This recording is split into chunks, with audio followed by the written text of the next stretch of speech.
He is Brad Nessler. How are you, Brad?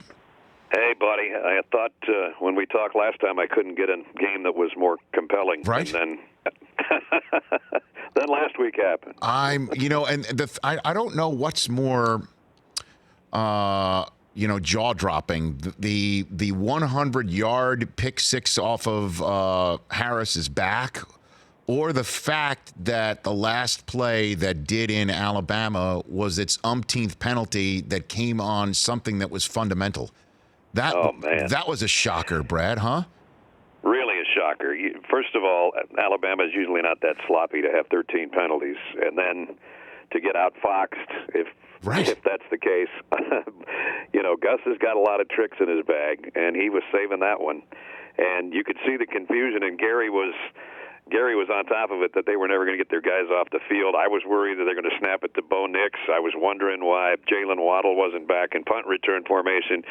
I had all these things running through my mind, and I kept thinking, just get a punt returner back there. Even if they snap the ball, make him play deep safety. I don't care. Make sure Waddle's on the field. I want one more play here, So it was wild, but I don't know if I've ever done a game that had that many ebbs and flows, and I'm sure I've done that many games that have had that many lead changes, but I don't remember one lately, Well, I'm going to pound. I've been pounding the table for 8 teams, Brad, and I'm gonna rope you in on this conversation right now before we turn our attention to this weekend, because to me, the way Alabama and Auburn played, and the way that Auburn played against Alabama, and Auburn's schedule, and what Auburn has been able to do despite having on its record 3 losses, to me, should have a chance to see if a game like that one last Saturday could propel them on a magical carpet ride run that we seem to love when we talk about college basketball, or we seem to love when we talk about 6 seeds in the NFC or AFC playoffs. I mean, like that to me, we're robbed of that in college football.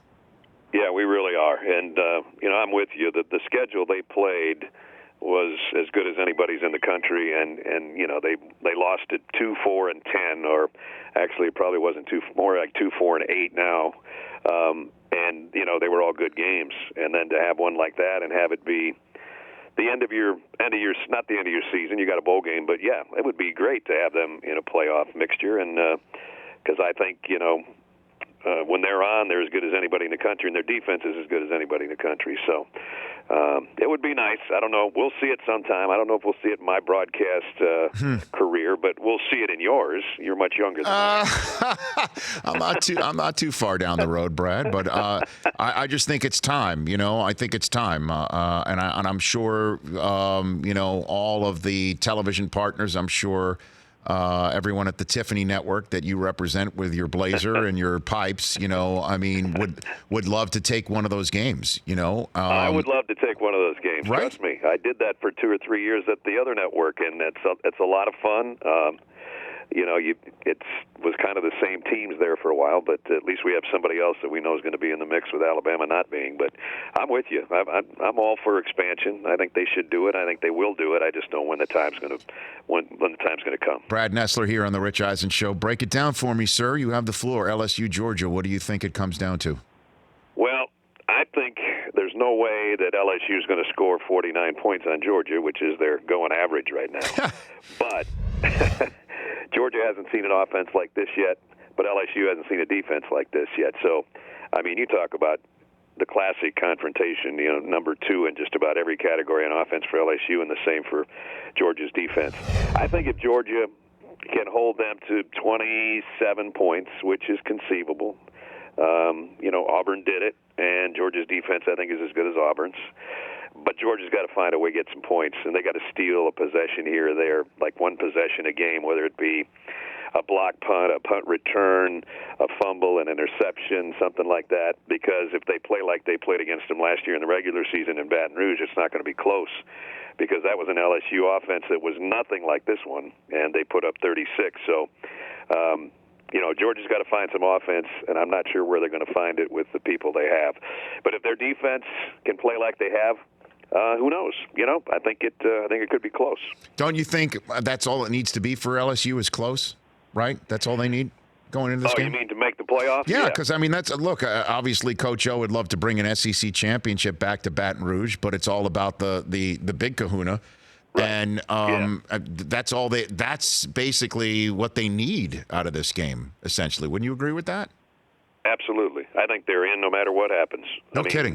Unless they score 3 points and Georgia scores 52 and they look horrible, but that's not going to happen either. I mean, who they've beaten and the schedule they've had, and the fact that they have been number one for a time, and they're still number one in some people's minds, and whether that's coaches or the AP poll, whatever, I guess they're not in the committee's minds, and I get that. I mean, Ohio State looks great. I don't get to watch them as much, so I'm not biased, but I kind of look at it and go, how did you jump over LSU? What did they do wrong? They've beaten everybody's brains out for the most part. So, but yeah, if they win, they're in. And if Georgia wins, they're in, as far as I'm concerned. But we'll see. You said you haven't watched Ohio State very much. You didn't miss anything last week, Brad. Don't worry. You didn't miss anything. I saw most of that one. We had it on in the booth, but boy. I can't pay complete attention to it. But, when you watch their defense, you go, well, they're pretty good. And then their offense is obviously great. So I know that wasn't much to watch last week, and I know the reason you're saying that. Yeah. Well, their pass rusher was actually contained pretty well. He was not bad. They did a pretty good job on him. It was the other number two that they couldn't stop. Yeah, that was the problem. Yeah, I know. And Chase Young is going to be in New York City in a couple of Saturdays from now, presumably maybe with his quarterback and with LSU's quarterback. What have you learned about Joe Burrow that you could tell folks about, and the number of times that you've been able to sit with him, chat with him prior to the games that you've called with him quarterbacking? Started seeing it last year, just the fact that when he got there, he was an instant leader.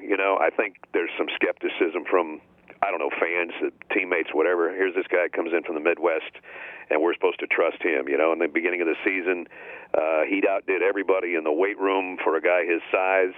He was a leader with, off the field, getting the receivers out. He won the job outright. They started the season a little bit slow, and then about mid-year, actually about in this game last year, the Georgia game, I mean, he made believers of his teammates more than anything else, and I think the fans as well. He had 2 rushing touchdowns in this game. He was getting whacked around, and he just popped right back up, and it's on to the next play, and it's on to the next big play. And then, he got to the bowl game last year, and he got leveled against UCF, and everybody's like, oh, man, I hope he's, not unconscious. And he pops back up, straightens his helmet out, bleeding on the chin, and we said to him, Joe, what were you thinking at that time? He said, what was I supposed to do, just lay there or go to the sideline? I mean, he is one tough dude. And he's a football player. I think I said this to you before. He's a football player that's playing quarterback. He does not mind getting dirty. He doesn't mind getting hit. He loves to run the ball. He's more athletic than people think he is because of, I guess, his size, and stuff. You see smaller guys kind of water bugging around the field, and you go, wow, they're really athletic. Dude's athletic, man. All-state basketball player. He's just got that team in the palm of his hand, and everybody on the team loves him. And then when you come from the Midwest and you come to the Deep South and all of a sudden the fans love you, then you become, you're a cult hero now. And he's just so damn confident in everything he does. And then he's got playmakers around him, and his football IQ is, I think it's, off the charts for guys that I've been around. And he's just got that quiet, cocky confidence. And a lot of people look at it as cocky or arrogant or whatever. But, he's still ticked off that Nebraska didn't offer him a scholarship. He would have been there in a minute, so kind of plays with that on his shoulder, and it's working for him, man. Whatever he's doing it right. Amen. It's working for Brady 22 years later. I mean, how many? I'm serious. I mean, whatever stokes the fire. That's what's required. And I am mandated to ask this question from my other gig as I look across the steering wheel for February, March, and April. What sort of Tua did you come across last week when you were getting ready for Alabama and Auburn? So much conversation that he's going to be ready to throw by March, and that now he's also maybe thinking about not going in the draft. What did you hear? That's a really good question. I cannot see him not going. Just the situation at quarterback there. They got a guy coming in. They got his little brother there. They got Mac Jones there. Not like he's going to get beat out. I don't mean it that way. But what else can he do, really? I mean, other than He's already won a national championship. What's he going to do if he doesn't win?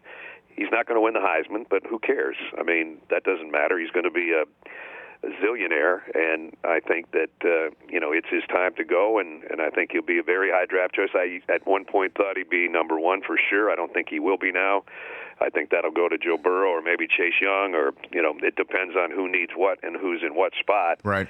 But man, I'd go. If I was him, I'd go. And if coming back's not going to do him any good. Now coming back will do Jake Fromm some good. At the beginning of the season, I thought he'd be in the mix of those guys, and Jake's got to come back now after the season he's had. Not that it's been bad. They're 11-1, and he's a hell of a kid and a really good quarterback. But statistically, he doesn't match up with these other dudes that are going to come out in front of him. So I expect Georgia's quarterback to come back and Alabama's quarterback to go out. Well, how do you think Saban might handle if some of his top prospects for the NFL come up to him and say we're not playing in the bowl game? How do you think he'll? Boy, I don't know. We asked.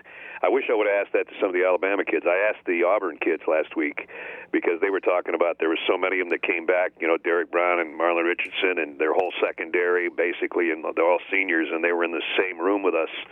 And they said, we decided to come back as a group because we wanted to do something special, and we wanted to leave a legacy for the next group of guys, like K.J. Britt, their middle linebacker, is a junior, and they said the whole season he'd be saying, this is my defense. And Derek Brown and Marlon Richardson would look at him and say, you kidding me, man? This is our defense. You can have it next year. Right. You can make all that bragging stuff next year. But, they said they all wanted to come back and kind of leave it to the next group of Auburn players. And I said, so are you going to play in the bowl game? And all five of them nodded yes. Now, did I ask that to Alabama? No, I didn't. And they're, that's a choice that a lot of people are going to have to make, and that's something we're going to have to put up in our business. Started with McCaffrey and those guys. I mean, he was supposed to be in our game a couple years ago, 3 years ago, 4 years ago, whatever it was. Right. And then it was Chubb at NC State, and so and that's doing the Sun Bowl of all things, God, Rich.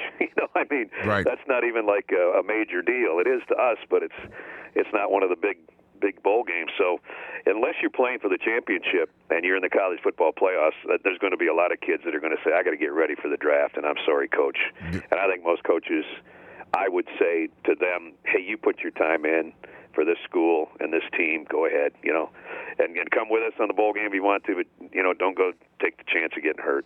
Yeah, Fournette. That's just going to be the nature of the business. I agree with you. I agree with you, Brad. And maybe until, the money may start flowing in for name, likeness, and image, if players can go and get the bread on the table and start a career that can actually make them generationally wealthy, they can't put it at risk. And it was Fournette before McCaffrey too. Right. Yep. And it's funny. Although it's not funny to the Alabama fans, I know. I've told them all that I know. Welcome to the rest of us. This is just welcome to the way the rest of us, or mostly the rest of us in college football, live. Is there? How do you think Alabama and the fan base there? And I understand Saban is who he is, but it's now been a couple years since they've actually won the SEC, right, Brad? So the question I have for you is, how will this all go down in Tuscaloosa, do you think, watching? I don't think it's going to be that much different. I think it is in the fans' perception, and I think there's people out there that are saying, Nick Saban's lost it, and his defense isn't any good. Come on, there were some guys before the Auburn game that wanted to get a picture with Gary and I, and they were Alabama fans, and they go, now give us a chance today, will you? And I said, how many chances do you want? You just keep winning championships every year. Come on. But, when you're that spoiled, you're going to have people that are going, we lost 2 games, man. We lost 2 games. And what if they lose the bowl game they go to?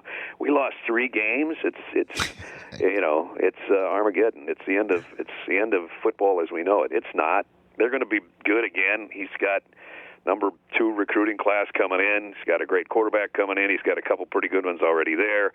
Gets Trey Sanders back in the backfield. Najee Harris will go pro, but that doesn't matter. The defense will be better because those young guys will have grown up. I don't know how many of the guys in the secondary are going to stay. That's going to be a big dent. And Jennings and Terrell Lewis will probably leave. So, yeah, they're going to lose a lot on defense again. But I don't know if their defense is ever going to be dominant again. I think, the game has changed, man. If you can hold people to 20 or something like that, you don't have to be a 10-point-a-game thing like they were for so many years. Although I've got a team this week that's 10.4 in Georgia, so I don't know what I'm talking about. But anyway, anyway, I just think the game has changed, and, I think pretty soon we're going to have conference champions that have 2 losses, and we're going to have teams in the college football playoff with 2 losses. It's really hard, man, to go undefeated or just 1 loss. Brad, can't wait for the call. Can't wait for the game, and appreciate the call here as always. You take care, brother.